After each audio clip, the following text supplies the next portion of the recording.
சீக்கிரமே யாரு பால்காரனுக்கு எத்தனை தடவை சொன்னாலும் தெரிய மாட்டேங்குது ஞாயிற்றுக்கிழமை வராதுன்னு சொல்லிட்டு. எப்பா இன்னைக்கு பால் வேண்டாம், இன்னைக்கு ஞாயிற்றுக்கிழமை உபவாசத்தோட போகணும் சர்ச்சுக்கு. நல்லா வேண்டாண்ணே, நான் வரேன். பால்கார இல்லனா பாஸ்டமா வந்திருக்கேன். பாஸ்டமா சோத்திரம் வாங்க. என்ன இவ்வளவு சீக்கிரம் காலையிலே வந்திருக்கீங்க? இல்ல சும்மா சர்ச் ஸ்டார்ட் ஆன உடனே உங்க எல்லாரும் ஒரு விசிட் பண்ணிட்டு போலாம் அப்படின்னு வந்திருக்கேன். சர்ச் டைமிங்க மாத்திட்டாங்களா? இன்னைக்கு 6 மணிக்கு சர்ச்சா? டைமிங் எல்லாம் அதேதான். ஆனா ஒரு சில விசுவாசிகள் வீட்டுக்கு போனோன்னு ஆவியானவருடைய ஊந்துதல்னால வந்தேன். பரவாயில்லையே, 10 மணி சர்ச்சுக்கு 11 மணிக்கு தான் பால்கார வந்த அளவுக்கு நீங்க எழுந்திருக்கீங்க. 11 மணி ஆயிட்டா? ஐயோ பாஸ்டமா, நான் ஆக்சுவலி என்னத்த சொல்லுதுன்னு தெரியலையே. நாங்க பாருங்க இன்னைக்கு சீக்கிரமே சர்ச்சுக்கு வரணும்ட்டு நைட்டே ட்ரெஸ் எல்லாம் அயன் பண்ணி போட்டாச்சு. இங்க பாருங்க காணிக்கை கூட பாக்கெட்ல எடுத்து வச்சிட்டேன். பைபிள கூட மறந்துட கூடாதுன்னு பக்கத்துல எடுத்து வச்சிட்டேன். உங்களுக்கு தான் தெரியுங்களா, வாரம் கரெக்டா டைமுக்கு வந்துருவேன். இந்த வாரம் தான் கரெக்டா தூங்கிட்டோம், மறந்து போய். வாரம் 11 மணிக்கு தான் கரெக்டா வருவீங்க. ஆனா சர்ச் ஆராதனை 10 மணிக்கு சாலு ஆயிடும். ஆமா, அதனால என்ன சிஸ்டர் நீங்க எழுப்பவே இல்ல? 11 மணி ஆயிட்டு. இருங்க ஏமா திருஜா, எந்திரிமா. அட தூக்கத்துல எழுப்பிடு. ஏமா யார் வந்திருக்கான்னு பாரு. Praise the Lord sister. நல்லா இருக்கீங்களா? நல்லா இருக்கு. இருங்க, நாங்க காஃபி போட்டு வரேன். இல்ல காஃபி குடிக்கிற டைம் இல்ல, இன்னும் 1 மணி நேரம் ஆயிட்டுனா நம்ம லஞ்ச் சாப்பிடுற டைம். அதனால காஃபி எல்லாம் எனக்கு வேண்டாம். உங்க ரெண்டு பேரும் பார்த்ததுல எனக்கு ரொம்ப சந்தோஷம். 11 மணி ஆயிட்டு, 6 மணி இல்ல.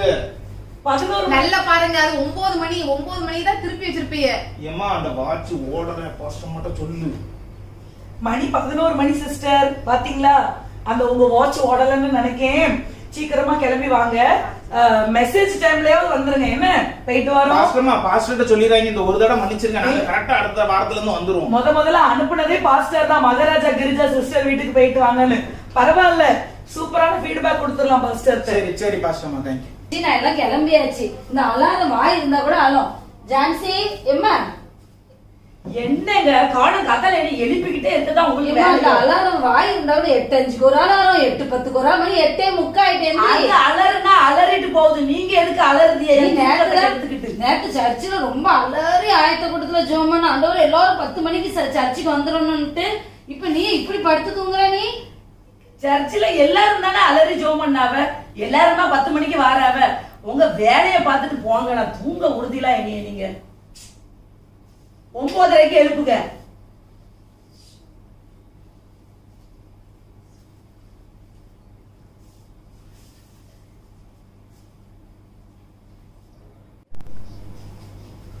இம்மா ஜான்சி 9:45 ஆயிட்டுமா? என்னங்க நேத்து என்ன சொன்னாங்க? பாஸ்டமா ஜோமன் போது என்ன சொன்னாங்க? கரெக்டா நம்ம சர்ச்சுக்கு வரணும் ஆயத்தமா சொன்னாங்களா இல்லையா? நீ கேட்டியா இல்லையா? பாஸ்டர் அம்மாக்கு மைக்கு கிடைச்சா அப்படிதான் இருந்து அலறுவாங்க. அதுக்கு உங்களுக்கு என்ன?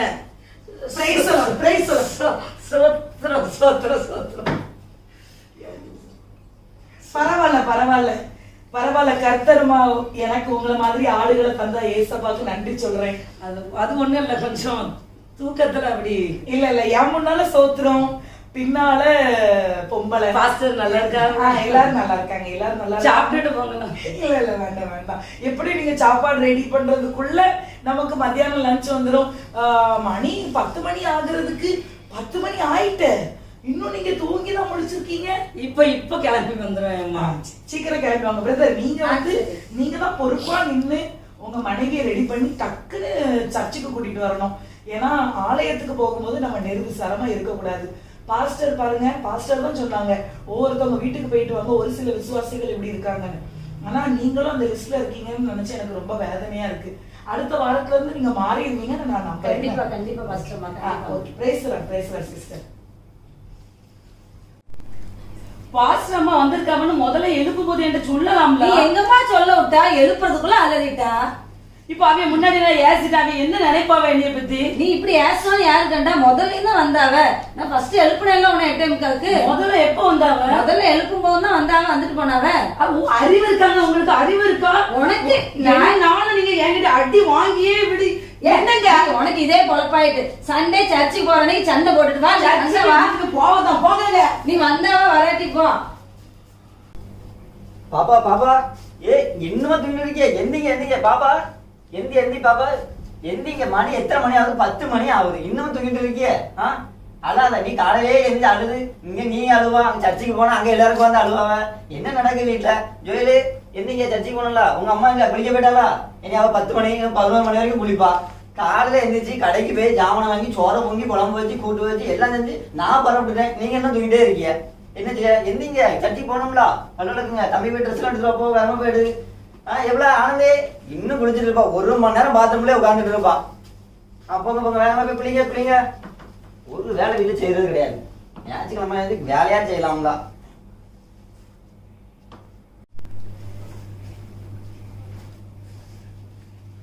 எந்த சேலையை உடுக்கேன் சர்ச்சில் அவன் கிரிச்சாலாம் என்ன மினுக்குறா. அவன் அளவுக்கு நம்ம மினுக்கலனாலும் ஓரளவுக்காவது மினுக்கலான்னு பார்த்தா ஷோ சிங்கிச்சாங்கலர்ல இருக்கு.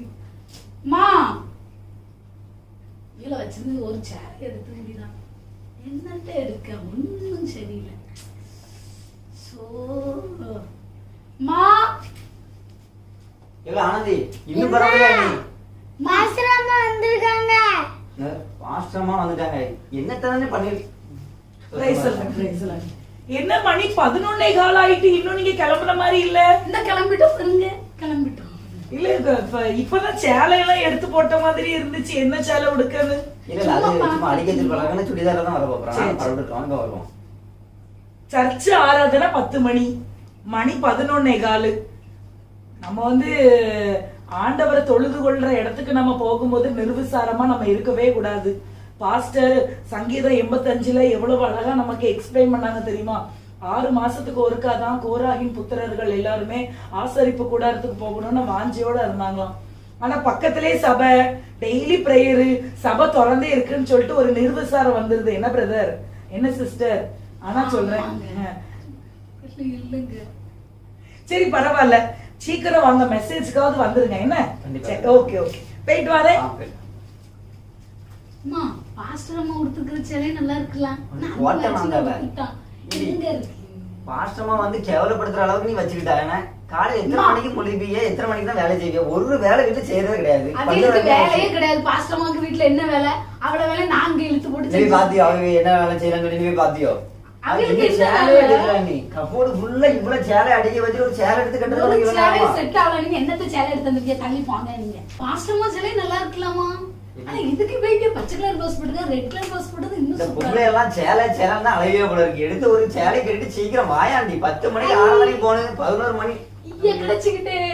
எப்ப இந்த பாக்ஸ் அம்மா என்னமோ கிரிச்சாவோ அவ வீட்டுக்காரனா மேட்சா போட்டுறாங்களோ நாங்களும் மேட்சா போடுவோம். உங்களெல்லாம் திருத்தே முடியாது. இப்படி நாங்கம்மா நீங்க இந்த பச்சை கலர் எனக்கு தெரியாம இப்ப இந்த புது சேலை வாங்கினா நீ? நான் எங்க வாங்கினேம்மா? நம்ம மேக்தலின்ஸ் தான் எனக்கு வாங்கி தந்திருக்காங்க. அப்பாடி ஒரு சேலை நல்லா இருக்கு. சிலுப்பாம சீக்கிரம் உடுத்துட்டு வா. நேரத்துக்காக சர்ச்சைக்கு போவோம். ஜெனிஃபா மணி 11 ஆயிட்டு வா. நேரம் ஆயிட்டு. நான் குளிக்க போட்டு வந்துட்டேன் மம்மி, குளிச்சு முடிச்சிட்டேன். அவன் குளிச்சுட்டான்னு கேளு. ஜனோ ஏவா நான் போய் குளிச்சுட்டு வந்துட்டேன். நீ இன்னும் வெளில வா. டைம் ஆயிட்டு. வருவாங்க மம்மி. சீக்கிரம் போ குளிக்க. நீ ஏன் குளிக்க போறா? இல்ல அவன் தான் போறேன். நான் குளிச்சுட்டேன். நான் போறேன். நான் கிளம்ப போறேன். நான் எப்ப குளிக்கிறதுக்கு? நீங்க பண்ற கூத்து இருக்கே. 10 மணி 10:15 10:30 தூக்க முடிச்சிட்டு பணி 11 கழிச்சு இன்னைக்கு சர்ச்சுக்கு போற மாதிரிதான். யாரு இந்த நேரத்துல கதவை வேற தட்டிக்கிட்டு காலங்கத்துல மணி 11 ஆயிட்டு. யாரு இந்த நேரத்துல என்ன? வாங்க வாங்க வாங்க உட்காருங்க.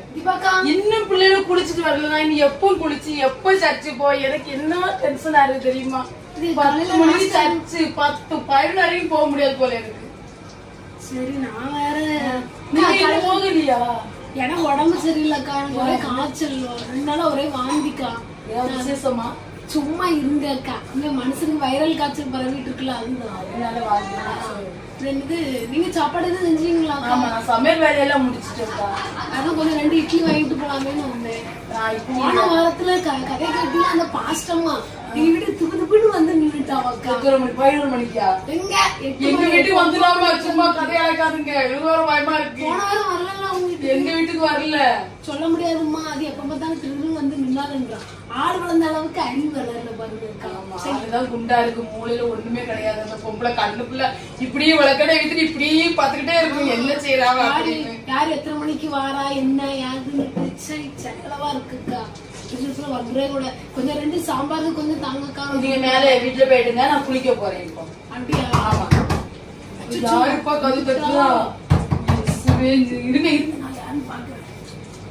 11:30 மணி ஆயிட்டு எதுக்கு நீங்க இன்னும் கிளம்பாம இருக்கீங்க சிஸ்டர்? ஆமா சிஸ்டர், இங்க பாருங்க, என் மோர்னிங் அதுக்கு ஏதோ ப்ராஜெக்ட் ஒர்க் இருந்துச்சு. அவன் 2 மணி 3 மணி வரை உட்காந்து அதை பண்ணிட்டு இருந்தா. லைட்டை போட்டு இருக்காரா, நம்ம தூங்க முடிய மாட்டேங்குது. என் சின்னவனுக்கு கம்ப்யூட்டர் எக்ஸாம் நாளைக்கு, அவன் அதுக்கு படிச்சுட்டு இருந்தான். எங்க வீட்டுக்காரங்க 4 மணி வரை உட்காந்து கிரிக்கெட் பாத்துருக்காங்க. மேட்ச் அவங்களுக்கு எல்லாரும் பார்த்துட்டு தூங்குறதுக்கு 4:30 5 மணி ஆயிட்டு. திரும்ப காலையில எல்லாரும் 9 மணிக்கு தான் எழும்பினாங்க. எங்க வீட்டை எழும்பி குளிச்சு கிளம்பி அவங்க சர்ச்சைக்கு போயிட்டாங்க. சின்னவன் ஒரு பிள்ளை இருக்கான். இவங்க ஒவ்வொருத்தரா பாத்ரூம் போய் குளிச்சு ½ hour படிங்க. அதான் லேட் ஆயிடுது சிஸ்டர். நான் சமையல் வேலை எல்லாம் முடிச்சுட்டு நேரமே வந்துட்டேன். உங்ககிட்ட நான் ஒரு காரியத்தை சொல்றேன் சிஸ்டர். இப்போ இதே இந்த 3 பிள்ளைங்களையும் நீங்க ஸ்கூலுக்கு அனுப்பணும். அப்போ காலையில இதுவாவது நம்மளுக்கு சண்டே சர்ச்சு 10 மணி தான்.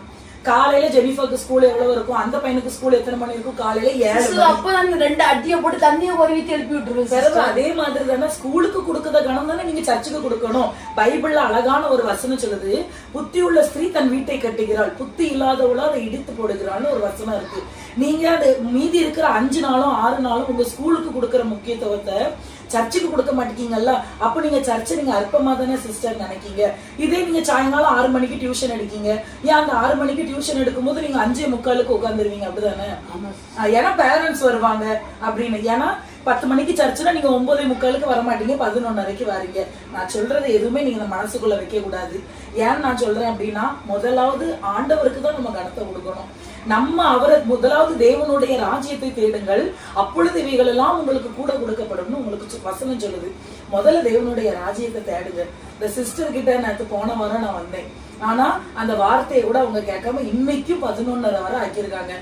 ஏன்னா அவங்க வந்து ஜெபிக்கிறாங்களோ இல்லையோ ரெண்டாவது, நான் உங்களை நிறைய தடவை நோட் பண்ணிருக்கீங்க, நிறைய தடவை நான் நோட் பண்ணிருக்கீங்க. நல்லா ஜெபிக்கீங்க, உபவாச ஜெபத்துல கலந்து கொள்றீங்க, தேசத்துக்காக எழுப்புதல் ஜெபத்துல நல்லா பங்கு பெற்று கொள்றீங்க, பார்ட்டிசிபேட் நல்லா பண்றீங்க. அதனால தயவு செய்து உங்க நேரத்தையும் நீங்க இதுலயும் நீங்க வீணடிச்சிடாதீங்க. ஆவிக்குரியதுல நம்ம வளருங்க. என்ன சிஸ்டர்? உடனே கிளம்பி வாங்க. இப்பவும் ஒண்ணுமே கெட்டு போகல. அடுத்த வாரத்துல இருந்து தீர்மானம் பண்ணுங்க, 10 மணிக்குள்ள சர்ச்சுக்கு வந்துருவேன் அப்படின்னு தீர்மானம் பண்ணுங்க. மாமா என்ன நீங்க போன் பாத்துட்டு இருக்கீங்க? சாப்பிட்டீங்களா? போய் படுக்க வேண்டியதானே? கல்யாண வீட்டுக்கு போகணும்ல. போலாம், கல்யாண வீட்டு தானே போலாம். 10 மணிக்கு தானே போலாம். 10 மணிக்கு தாலி கட்டுமா? தாலி கட்ட பாக்காண்டாமா? யார் இனி இப்ப அவசரப்படுதா? நீ படுத்து தூங்க வேண்டியதானே? தூங்குறதுக்கு தான் வந்தேன். இப்படி போன் நோண்டிக்கிட்டே இருந்தீங்கன்னா போலாம்ல. நீ ஏன் அவசரப்பட்டு இருக்க? காலையில கல்யாணத்துக்கு இப்பவே இன்னும் நேரம் இருக்குல்ல. மதியம் என்னது நேரம் இருக்குன்னு சொல்றீங்க? பாத்துட்டியா? நம்ம 8 மணிக்கெல்லாம் கிளம்பினாக்கமா 9 மணிக்கெல்லாம் போய் நிக்க முடியும், தாலி கட்டு நம்ம பார்க்க முடியும். 8 மணிக்கு நீ கிளம்பிடுவியா? ஆமா. ஏ அப்பா 8 மணிக்கு நீ கிளம்பி 10 மணிக்கு கல்யாணத்துக்கு போயிருவா போல இருக்கு. போயிடலாமா? நீ அந்த சேலையை தேடுறதுக்கே உனக்கு 10 மணி ஆயிருமே. சேலை தேடுவா, ப்ளவுஸை தேடுவா, அதை தேடுவா, இதை தேடுவா, அதுக்கே நேரம் ஆயிருமே. குளிச்சு அந்த தலையை சீவறதுக்குள்ள போதுமான ஆயிருமே. அது கல்யாண வீட்டுக்கு போறேன். நான் எல்லாமே எடுத்து வச்சுட்டேன். சேலையை எடுத்து அயன் பண்ணி வச்சுட்டேன், உங்களுக்கு ட்ரெஸ் எடுத்து வச்சு ட்ரெஸ்ஸே எடுத்து அயன் பண்ணி வச்சுட்டேன், மேட்சிங் போட பிள்ளைகளுக்கு எல்லாமே எடுத்து வச்சுட்டேன்மா. பாரு, ஒரு சர்ச்சுக்கு போகணும்னு சொன்னா கிளம்புவா 10 மணி பேருக்கு 12 மணிக்கு வருவா, இல்ல 11 மணிக்கு வருவா. நீ கல்யாணம் இடம்னா ஏ அப்பா பாப்பா இவ்வளவு அவசரமா இருக்கியாப்பா? ஏமா அது சர்ச்சுமா, சர்ச்சுக்கு லேட்டா போனா யாரு நம்மள என்ன சொல்லுவா? பாஸ்டர் ரெண்டு திட்டுவாங்களா? அதை நான் இந்த கதல வாங்கி இந்த கதல விட்டுருவேன். இது கல்யாண வீட்டுக்கு தாலி கட்டுறது பார்க்காண்டாமா சொல்லுங்க? சும்மா போய் நின்ன மாதிரி இருக்கும், சாப்பிட போன மாதிரி இருக்கும். நீ சர்ச்சுக்கு போறதுல காட்டியிருந்தா நம்ம அன்னைக்கே ஆசீர்வதிக்கப்பட்டிருப்போம். எப்ப அது கல்யாண வீட்டுக்கு போறதுல இவ்வளவு சுறுசுறுப்பா இருக்கியாப்பா? மாமா இங்க ரோஸ்மேனி மைனியோட பிள்ளைக்கு கல்யாணம். நான் தான் தாய் மாமா பொண்டாட்டி, நான் போய் முன்னால நிக்காண்டாமா? இப்ப தாய் மாமா நானே இருக்கேன், மதியானப்பல உழைக்காமல இவ்வளவு நடக்கும். நான் உங்களை கூட்டு போனாதான் நீங்க வருவீங்க. சரிதான் சரி காலையில 8 மணிக்கு போனவள நீ போய் தூங்கு. தாய் நான் இதுல படுக்கேன். எனக்கு தூக்கம் வந்துட்டு நானும் போறேன். ஜினோ, நீ என்ன மொபைல் பார்த்துட்டே இருக்கா? காலையில 10 மணி ட்ரெயின், 7 மணிக்கு வீட்டுல கிளம்பினாதான் 8 மணிக்கு ஸ்டேஷன் போக முடியும். நீ ஒன்னும் அசால்ட்டா உட்காந்துருக்க. மணி இப்ப பாரு 11 மணி ஆக போகுது. இன்னிதான் மம்மி எல்லாம் துணியை மடிக்கணும், எல்லா வேலையும் செய்யணும். எல்லாத்தையும் முடிச்சுட்டு நான் இனி படுத்துட்டு காலைல 3 மணிக்கு சமையல் பண்ண எழுப்பணும். உனக்கு ஒரு இது ஞானமே கிடையாதுன்னு நினைக்கிறேன். படுத்தூங்கு சீக்கிரம், வேற கிளம்பி மொபைல பாத்துட்டு இருக்கேன். நீ காலைல என்ன சமையல் வேணும்? உனக்கு என்ன சாப்பாடு வேணும்? பப்பு உனக்கு என்ன சாப்பாடு வேணும்னு சொல்லு. உனக்கு என்ன? அம்மா காலையில சாப்பாடு பண்ணணும் 3 மணிக்கு. ஒரு ஃப்ரைட் ரைஸ் 2 நூடுல்ஸ் வேற. ஏன் காலைல ஃப்ரைட் ரைஸ் நூடுல்ஸ் கடை திறக்காது? என்னது புளிச்சோறு வேணுமா தக்காளி சோறு வேணுமா சொல்லு. Lemon rice. லெமன் ரைஸ் வேணுமா? ஒரு லெமன் ரைஸ் அப்ப பொரிச்ச சிக்கன் வாங்கி வச்சிரு. பொரிக்கிற சிக்கன் அதை பொரிச்சிருந்தேன். சரியா? உனக்கு அப்ப லெமன் ரைஸ் ஒரு 3 பார்சல். ஏடி உனக்கு என்னடி வேணும்? நான் நைட்டுக்கு எனக்கு சப்பாத்தி. உனக்கு சப்பாத்தியா? சப்பாத்தி ஒரு 10 போட்டுட்டு உனக்கு 3 நேரத்துக்கு. நைட்டுக்கு 10 சப்பாத்தியா? 3 நேரம் இல்ல 3 சப்பாத்தி இருந்தாமா? அம்மா என்னமா சொல்றீங்க? சப்பாத்தி வச்சு ஒரு 6 சப்பாத்தி போட்டு முடிக்கலாம். சரி சரி 6 சப்பாத்தி போடுதே. உனக்கு என்ன வேணும் சொல்லு. புளிச்சோறா? புளிச்சோறு உனக்கு. உங்க அப்பாவுக்கு சோறு சிக்கன் பொரியல் வேணும்னு கேட்டாங்க. சோறு சிக்கன் இவ்வளவு சமைக்கணும்னாலே காலைல 3 மணிக்கு எழுப்புனா 7 மணிக்கு முடியுதானே தெரியல. 7 மணிக்கு முடிஞ்சாதான் 7 மணிக்கு முடியும். உங்க அப்பா 7 மணிக்கு எழுது போல லேட் ஆயிட்டாலே இன்னைக்கு நம்மள சட்னி ஆக்கிடுவாரு. காலையில எழுதி அதை செய்யணும். 7 மணிக்கு ஸ்டேஷன் கிளம்பணும். எவ்வளவு வேலை இருக்கு. சீக்கிரம் படுங்க. இவனுக்கு எல்லாம் வேணும் எல்லாம் எடுத்து வச்சிரு. இவன் ரொம்ப சேட்டை பண்ணிட்டே இருக்கான் வர வர. ஜெனிஃபா நீ மொபைல் பார்க்காத, நேரம் ஆயிட்டு. அம்மா 2 பெட்ஷீட் தான் உள்ள மடிச்சு வச்சிருக்கேன்டா. இந்த ஒரு 2 பெட்ஷீட்டோட மடிச்சு உள்ள வச்சிருக்கேன் பேக்ல. நீ போ. அப்ப இவன் அவன் காலையில் நைட்ல குளிச்சுட்டான். குளிச்சு ட்ரெஸ் மாத்தி தான் படுத்திருக்கான். அப்படியே கிளம்பி போக வேண்டியதுதான். நீ குளி. மணி 6 கழிஞ்சு. ஓடிப்பா எலும்பு. நான் இவனை குளிப்பாட்டி எடுத்துருந்தேன். சீக்கிரம் வேற எல்லா வேலையும் முடிஞ்சிட்டு. எலும்பு மேலே ஏற்படு. இயேசுவே எலும்பு எலும்பு இப்படி தூக்கத்துல இப்படி விழுதான். சோ அந்த எலும்புங்க மொத்த கழுவுங்க. போவோம் எலும்புங்க. வாங்க வாங்க வாங்கக்கா வாங்க. நேத்து நைட்டு இது பேக் கேட்டிருந்தீங்களா? ஆமாக்கா எல்லாம் எடுத்து வச்சுட்டேன். ஒரே ஒரு திங்ஸ் வைக்கிறதுக்கு பேக் இல்ல. அதான் சரி இது சாப்பாடு எல்லாம் தூங்கவே இல்லக்கா. எனக்கு ராத்திரி துணி மடிச்சு முடியறதுக்கே 2 மணி ஆயிட்டு. எல்லாம் மடிச்சு பேக் பண்றதுக்கு.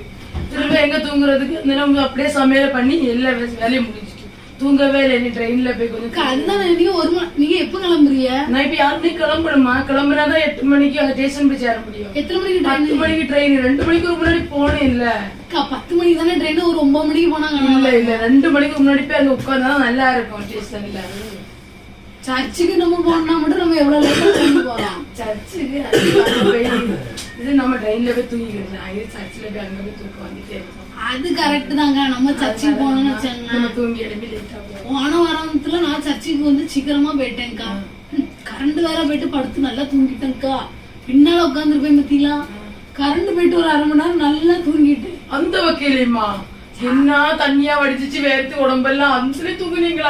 வீட்டுல வேற அவ்வளவு வேலைக்கா. வேலையை முடிச்சு அந்த டயர்ட்ல அங்க போய் உட்காந்து தூங்கிட்டேன்.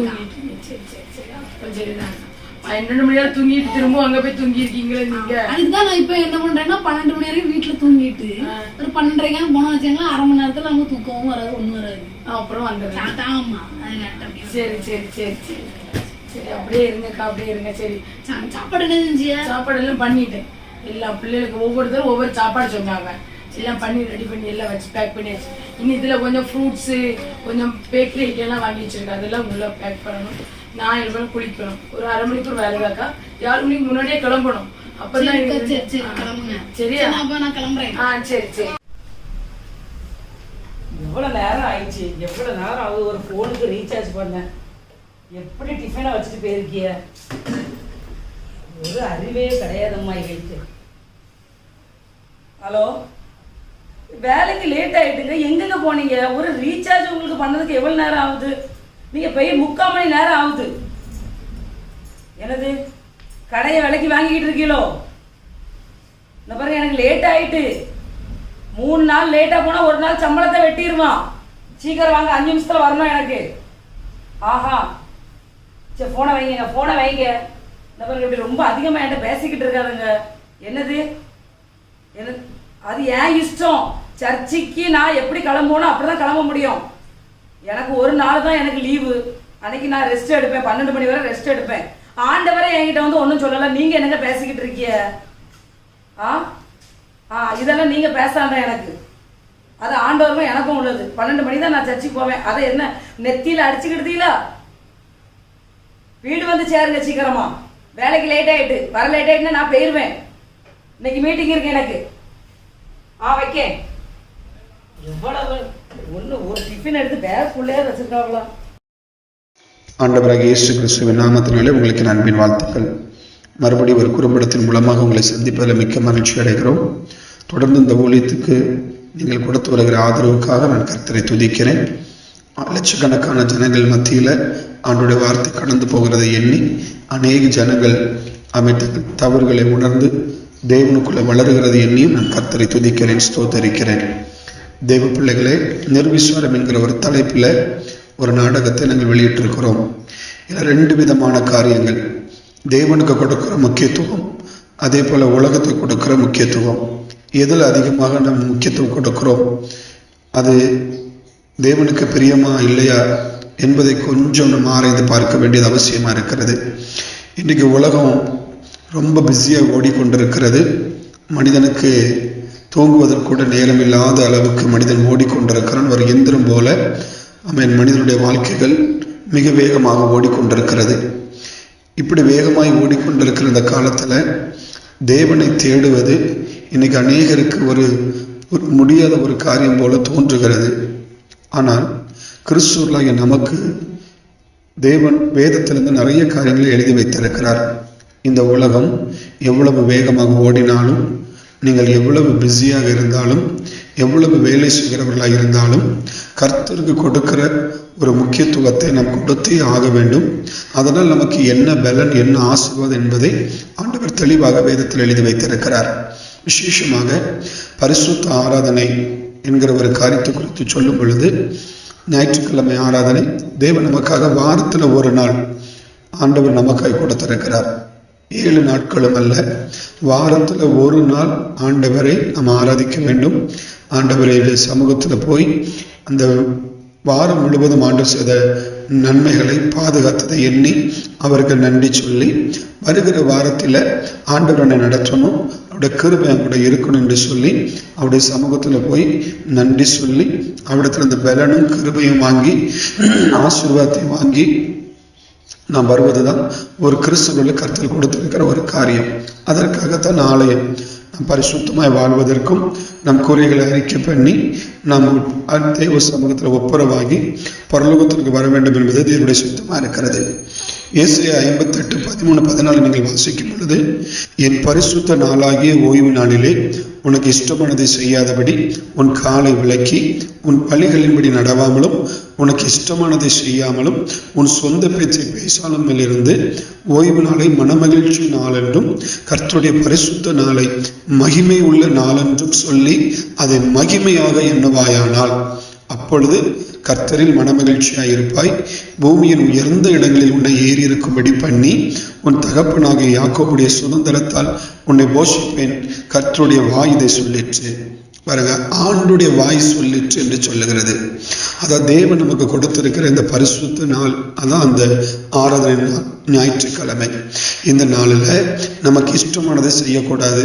நம்ம காலை விளக்கணும், நம்ம வழிகளின்படி நடக்கக்கூடாது. நமக்கு இஷ்டமானதை செய்யாமலும் சொந்த பேச்சு கூட பேசாமலும் இருக்கணுமா. அதுபோல இந்த ஓய்வு நாளை மனமகிழ்ச்சி நாள் என்றும் கர்த்தருடைய பரிசுத்த நாளை மகிமையுள்ள நாளம் என்று சொல்லி அதை எண்ணுவாயானால், பாருங்க, இந்த நாளில் தான் எனக்கு ரெஸ்ட் எடுக்கிற நாள். அதனால 10 மணிக்கு ஆராதனைனா நான் 12 மணிக்கு தான் போவேன், 11 மணிக்கு தான் போவேன், எனக்கு ரெஸ்ட் எடுக்கணும், நிறைய வேலை இருக்குது, சமையல் பண்ணணும், இப்படின்னு சொல்லி பலவிதமான சாக்கு போக்குகளை சொல்லி தேவனுடைய ஆராதனையை நம்ம அசட்டை பண்ணுகிறோம். தேவ பிள்ளைகளை, அந்த வாரத்தில் அந்த நாளை நீங்கள் அது மகிமையின் நாள் என்று சொல்ல எண்ணணுமா. மனமகிழ்ச்சியின் நாள். நான் கர்த்தருடைய சமூகத்துக்கு போகிறேன், அவரை ஆராதிக்க போகிறேன், அது நிமித்தமாக என் குடும்பம் பாதுகாக்கப்படும், என் பிள்ளைங்க ஆசீர்வதிக்கப்படுவாங்க, தேவ கிருபையை பெற்றுக்கொள்ளுவேன், வீணான செலவுகள் எனக்கு ஆகாது, கர்த்தர் என்னையும் என் குடும்பத்தையும் பொறுப்படுத்திக் கொள்ளுவார் என்று சொல்லி நானும் என் வீட்டாருமோ வேண்டால் கர்த்தரையே சேவிப்போம் என்கிற ஒரு மனமகிழ்ச்சியோடு அது ஒரு மகிமையின் நாள் என்று சொல்லி நீங்கள் எண்ணி கர்த்தருடைய ஆலயத்துக்கு நீங்கள் முதல்ல நீங்கள் போயிட்டீங்க அப்படின்னா 10 மணிக்கு, அப்படின்னா நீங்கள் 10 மணிக்கு நீங்கள் கர்த்தருடைய சமூகத்தில் இருந்துட்டீங்கன்னா வசனம் சொல்லுகிறது, அப்பொழுது நீ கர்த்தரில் மனமகிழ்ச்சியாய் இருப்பாய். பூமியின் உயர்ந்த இடங்களில் உன்னை ஏறி இருக்கும்படி பண்ணி யாக்கோபுடைய சுதந்திரத்தை உன்னை போஷிப்பேன். பாருங்க, 3 ஆசீர்வாதத்தை தாரேன் அப்படிங்கிறாரு.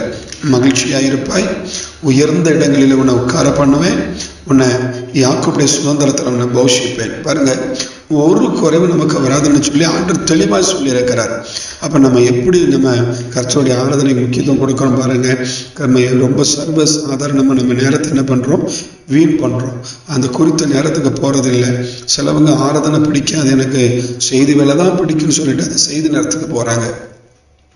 நிறைய பேர் தூங்கி கழிக்கிறார்கள். அப்படி இருக்கவே கூடாது பிரியமானவர்களே. நம்முடைய சொந்த வழிகளில் நடக்கவே கூடாது இந்த நாட்களில் என்று சொல்லுகிறது.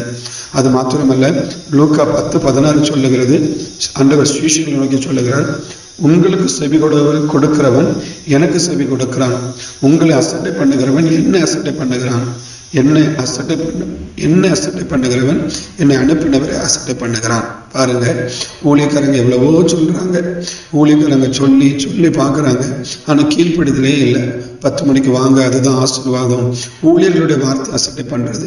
சீஷர்களை பார்த்தா இயேசு என்ன சொல்றாரு, ஊழியக்காரனாகி உங்களை ஒருத்தர் அசட்டை பண்ணிட்டான்னா அவன் என்ன அசட்டை பண்ணுகிறான், என்ன அசட்டை பண்ணுகிறவன் பிதாவை அசட்டை பண்ணுகிறான். பாருங்க, நீங்க ஊழியர்கள் உங்களை 10 மணிக்கு வாங்க, எல்லாவற்றும் தேவனுக்கு முதலிடம் கொடுங்க என்று சொல்லி உங்களிடத்துல கேட்கும்போது நீங்க ஊழியக்காரர் நீங்க அசட்டை பண்ணாம நீங்க அந்த நேரத்துல வந்துட்டீங்க அப்படின்னா நீங்க தேவனை கனம் பண்றீங்கன்னு அர்த்தம். நீங்க தேவனை கனம் பண்ணாம போனீங்க அப்படின்னா அது உங்களுக்கு நிறைய ஆசீர்வாத குலைச்சலை கொண்டு வந்துடும்.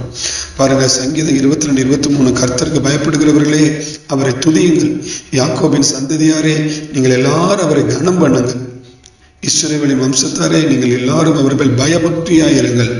பாருங்க, நீங்க தேவனை கனம் பண்ணணும்னு சொல்லுகிறது. அவரை கனம் பண்ணணும். அதான் யாரை கனம் பண்ணணுமா, தேவனை கனம் பண்ணணும். தேவனை நம்ம கனம் பண்ணாமல் போனோம் அப்படின்னா நிச்சயமாகவே நம்ம அவரிடத்திலிருந்து ஆசீர்வாதத்தை பெற்றுக்கொள்ள முடியாது. வசனம் சொல்லுகிறது, என்னை கனம் பண்ணுகிறவர்களை நான் கனம் பண்ணுவேன் என்று ஆண்டவர் சொல்லுகிறார். 1 சாமுவேல் 2:30 இஸ்ரவேல் தேவனாகிய கர்த்தர் சொல்லுகிறதாவது, உன் வீட்டாரும் உன் பிதாவின் வீட்டாரும் என்றைக்கும் என் சந்நிதியில் நடந்து கொள்வார்கள் என்று நான் நிச்சயமாய் சொல்லியிருந்தோம், இனி அது எனக்கு தூரமாக இருப்பதாக. என்னை கனம் பண்ணுகிறவர்களை நான் கனம் பண்ணுவேன், என்னை அசட்டை பண்ணுகிறவர்கள் கனஈனப்படுவார்கள். இந்த வசனம் பாருங்க, எச்சரிக்கையான வசனம். என்னை நீ கனம் பண்ணணுன்னா நான் உன்னை கனம் பண்ணுவேன், என்னை அசட்டை பண்ணணுன்னா நானும் உன்னை அசட்டை பண்ணிடுவேன் அப்படிங்கிறார். இது ஆண்டோடைய வார்த்தை. பிரியமானவர்களே, நல்லா நீங்க கவனிச்சு பார்க்கணும். ஒருபோதும் நீங்க அவரை கனஈனம் பண்ணவே கூடாது, அசட்டை பண்ணக்கூடாது. நீங்க நேரம் தவறாம நீங்க போனீங்கன்னா தான் கர்த்தரை கனம் பண்ணுகிறேன்னு அர்த்தம். பாருங்க, ஒரு வேலைக்கு போறதுக்கு இந்த நாடகத்துல அவன் 3 நாள் லேட்டாக போயிட்டா ஒரு நாள் சம்பளம் பெறும்னு சொல்லிட்டு அந்த கம்பெனியுடைய எஜமானுக்கு பயந்து அவரை கனம் பண்ணி எனக்கு ஆசீர்வாதம் பேரும் எனக்கு சம்பளம் பேரும் அப்படின்னு சொல்லிட்டு பாருங்க, உலக ஆசீர்வாதத்துக்கு முக்கியத்துவம் கொடுத்து கரெக்டாக உள்ள போய் ஆஃபீஸ் டைம்ல போய் உட்கார்றோம். ஆனால் பாருங்க, கர்த்தர் ராஜாதி ராஜா, அவர் வல்லமையுள்ள தேவன், அவர் சர்வ வல்லமையுள்ள தேவன். அவருக்கு முன்னால நம்ம எல்லாமே தூசா இருக்கிறோம், சாம்பலமா இருக்கிறோம். ஆனா அவர் ஆலயத்துல நிற்கிறாரு, அவர் ஆலயத்துல இருக்கிறாரு. அவரை நம்ம சரியான நேரத்துல போய் தேடணும். நம்ம லேட்டா போனா நமக்கு ஆசீர்வாதம் கிடைக்காது. அவர் அசட்டை பண்றோம், அவர் அசட்டை பண்ணா அவர் நம்மளை அசட்டை பண்ணிடுவாரு. என்னை விட்டு விட்டால் நான் உன்னை விட்டு விடுவேன் என்று சொல்லி வேதவசனம் சொல்லுகிறது. அப்போ நான் அவரை சரியா தேடினாதான் எனக்கு ஆசீர்வாதம், இல்லைன்னா எனக்கு ஆசீர்வாதம் கிடையாது என்று சொல்லி ஒரு பயத்தோடு பயபக்தியோடு நம்முடைய எஜமானனை நம்ம கனம் பண்ண போயிட்டோம் அப்படின்னா நிச்சயமாகவே அந்த 3 ஆசீர்வாதமும் உங்களுக்கு தான். தேவ பிள்ளைகளை, ஒருபோதும் தேவனை அசட்டை பண்ணாதிருங்க, ஆராதனை அசட்டை பண்ணாதிருங்கள். தேவனுக்கு முதலிடம் கொடுக்கும்போது மீது எல்லாம் அவர் கூட தருவேன்னு சொல்றார். முதலாவது தேவனுடைய ஒரு ராஜ்யத்தை தேடுங்க, இதை தேடி பழகுங்க, மீது எல்லாம் உங்களுக்கு கூட கிடைக்கும். பாருங்க, 1 தீமோத்தேயு 4:8 சொல்லுகிறது, சரீர முயற்சி அற்ப பிரயோஜனம் உள்ளது, தேவ பக்தியானது இந்த ஜீவனுக்கும் இதற்கு பின்வரும் ஜீவனுக்கும் வாக்குத்தத்தம் உள்ளதாகையால் எல்லாவற்றிலும் பிரயோஜனம் உள்ளது. சரீர பிரகாரமா பாருங்க, நீங்க ஓடுற காரியம், முயற்சி எடுக்கிற காரியம், அது எல்லாம் அது அற்ப பிரயோஜனம் உள்ளது. உலகத்திற்கு மட்டும்தான் அது உங்களுக்கு ஒரு விசேஷித்த காரியத்தை கொண்டு வரும், அது உங்களுக்கு பலனை கொண்டு வரும். ஆனா கர்த்தருடைய காரியத்துல நீங்க பக்தியா இருக்கும்போது, தேவனுக்கு முதலிடம் கொடுக்கும் பொழுது இன்னொரு வாழ்க்கை இருக்கிறது, நித்திய வாழ்க்கை. அந்த வாழ்க்கையில உங்களுக்கு ஆசீர்வாதம் ஆண்டவர் கொண்டு போய் உலகத்திலையும் ஆசீர்வதிப்பாரு, ஆண்டவர் மறுமையில உங்களை பரலோகத்துல கொண்டு போய் வைத்து உங்களை ஆசீர்வதிப்பார். அதனால என்னாகமம் 15:31 சொல்லுகிறது, எவன் கர்த்தரின் வார்த்தையை அசட்டை பண்ணுவானோ, எவன் கர்த்தருடைய கற்பனையை மீறிடுவானோ அவன் ஆத்துமா அறுப்புண்டு போகும் என்று சொல்லி ஆண்டவர் சொல்லுகிறார். அவன் அக்கிரமம் அவன் மேலே இருக்கும். பாருங்க, கர்த்தர்ட்ட அசட்டை பண்ணி பண்ணி நீங்க தேவனுக்கு முக்கியத்துவம் கொடுக்காம, ஆலயத்துக்கு முக்கியத்துவம் கொடுக்காம, ஜபத்துக்கு முக்கியத்துவம் கொடுக்காம, ஆராதனைக்கு முக்கியத்துவம் கொடுக்காம உலகத்துக்கு முக்கியத்துவம் கொடுக்குறீங்களோ அவர்கள் கர்த்தரை அசட்டை பண்ணுகிறார்கள், அவருடைய கற்பனையை மீறுகிறார்கள். இப்ப நான் சொல்ற வசனம் எல்லாம் கற்பனை, இதை மீறுறோம்னு சொல்லி ஆண்டவர் சொல்றாரு. அப்படி மீறுகிறவருடைய ஆத்மா அறுப்புண்டு போகுமா, அவன் அக்கிரமம் அவன் மேலேயே இருக்கும். பார்த்தீங்களா? பாருங்க, எல்லா அக்கிரமும் அது உங்க மேலே இருக்கும், அது உங்களை விட்டு நீங்கவே செய்யாது. அதனால ஒரு ஊருக்கு போனோம்னா 2 மணிக்கு முன்னாடியே போயிடுறோம். ஒரு லோன் எடுக்க போகணும்னா பேங்க்ல முதல்ல போய் உட்காந்துடுறோம். நமக்கு உலக பிரகாரமாக வரக்கூடிய எந்த ஆசீர்வாதமானாலும் அதுக்கு நம்ம முக்கியத்துவம் கொடுக்குறோம். பரலோகத்துல இருந்து ஆசீர்வாதம் வந்தாதான் நம்ம சந்தோஷமா வாழ முடியும், சமாதானமா வாழ முடியும், நம்ம நிம்மதியாக வாழ முடியும், பரலோகத்துக்கு போக முடியும். அதனால தேவனை அசட்டை பண்ணாதபடிக்கு இந்த நாடகத்தை பார்க்கிற தேவ பிள்ளைங்க ஒவ்வொருவரும் இனி நான் கர்த்தருக்கு முக்கியத்துவம் கொடுப்பேன், ஆண்டவருக்கு தான் முதலிடம் கொடுப்பேன். இனி நான் ஆண்டவரை ஞாயிற்றுக்கிழமை ஆராதனையில் ஓடி போய் முதலாக இருப்பேன், நாங்கள் குடும்பமாக ஃபர்ஸ்ட் நாளாக இருப்போம். அதுதான் எங்களுக்கு இனிமே முக்கியம். இதனால தேவன் நாம மகிமைப்படும், தேவன் எங்களை ஆசீர்வதிப்பாரு. 3 விதமான ஆசீர்வாதத்தை எங்களுக்கு தருவார். நாங்கள் குடும்பத்துல சந்தோஷமா இருப்போம், அவர் எங்களை போஷிப்பாரு, உயர்ந்த இடங்களில் உட்கார வைப்பாரு. இந்த ஆசீர்வாதத்தை பெற்றுக்கொள்ள கர்த்தர் உங்களோடு பேசுகிறார். இதை தவற உணர்ந்தவங்க உடனே கர்த்தருடைய சமூகத்தில் இப்போ அர்ப்பணிச்சு நம்ம ஜெபிப்போம். பரிசுத்தமுள்ள நல்ல பிதாவே, இந்த வார்த்தையின் மூலமாக நீங்க பேசுவதற்காக நன்றி. இந்த குறிப்பிடத்தின் மூலமா இந்த பிள்ளைகளோடு இடைப்பட்டதற்காக நன்றி. ஆண்டவரே, எத்தனை பேர் இந்த நாடகத்தை பார்த்து உடனே நானும் இதே தவறு செய்கிறேன், நான் ஆராதனைக்கு முக்கியத்துவம் கொடுக்கறல, ஆண்டவரை தேடுகிறதுல முக்கியத்துவம் கொடுக்கறல, உலகத்துக்கு தான் முக்கியத்துவம் கொடுக்கிறேன், உலக காரியத்துக்கு தான் முக்கியத்துவம் கொடுக்கிறேன், உலக வேலைக்கு தான் முக்கியத்துவம் கொடுக்கிறேன். ஆண்டோடைய சமூகத்துல ஆமென் பயபக்தியோடு பயந்து ஆமென் கர்த்தர் ராஜாவா இருக்கிறாரு, அவர் என்னுடைய எஜமானா இருக்கிறாரு, அவரை சரியான நேரத்தில் போய் நான் ஆராதிக்க மகிமைப்படுத்தணும் என்று சொல்லி யார் யாரெல்லாம் ஒப்பு கொடுக்கிறார்களோ இப்பொழுதே கர்த்தர் அவர்கள் குறைகளை மன்னித்து அவர்கள் வழிநடத்துவீராக. ஆண்டவர் உமக்கு முக்கியத்துவம் கொடுக்கிற பிள்ளைகளை, உமக்கு முதலாவது இடத்தை கொடுக்கிற பிள்ளைகளை கர்த்தர் வேதத்தில் எழுதியிருக்கிறபடி ஆசீர்வதித்து கனம் பண்ணுங்க. ஒருபோதும் ஆண்டவர் அவர்களை கைவிடாதிருப்பீராக. ஆண்டவருடைய நாம மகிமைப்படட்டும். ஒப்பு கொடுக்கிற அர்ப்பணிக்கிற ஒவ்வொரு பிள்ளைகளையும் நீங்க ஆசீர்வதிங்க. ஆண்டவரே, இந்த குறும்படத்தின் மூலமாய் எங்களோடு பேசின வார்த்தைகளுக்காக நன்றி. கர்த்தர் தாமே இந்த வார்த்தையை ஆசீர்வதிப்பாராக. சகல கனமகிமையில உமக்கே செலுத்துகிறோம். இயேசு மூலம் ஜெபிக்கிற நல்ல பிதாவே, ஆமென். ஸ்தோத்திரம். God bless you.